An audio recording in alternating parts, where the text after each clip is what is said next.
Welcome to Luca is a Billionaire, where the only thing I invest in is your answers.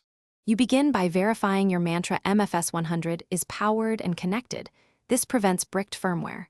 Once connected, make sure you run RD Service or SDK as administrator so drivers install correctly. You should place firmware, driver, and any update tool in one folder to avoid path errors. Now open the update utility, select the device from the list, and load the firmware file.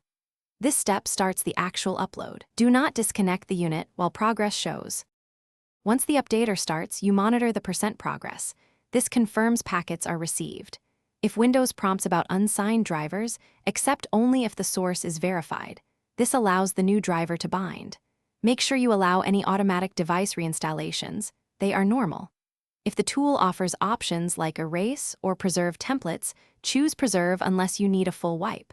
Stay with the machine until the tool reports 100%. Then follow the utilities, next prompt to reboot the device. After the update completes, you reboot both the PC and the MFS100 so the new firmware initializes.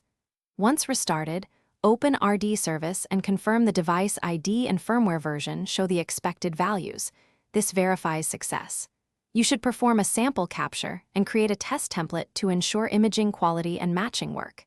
If things go wrong, try a different USB port, reinstall the driver, and rerun the update. This sequence often clears communication failures and driver conflicts. Thanks for watching and please subscribe. It's the best investment you'll ever make.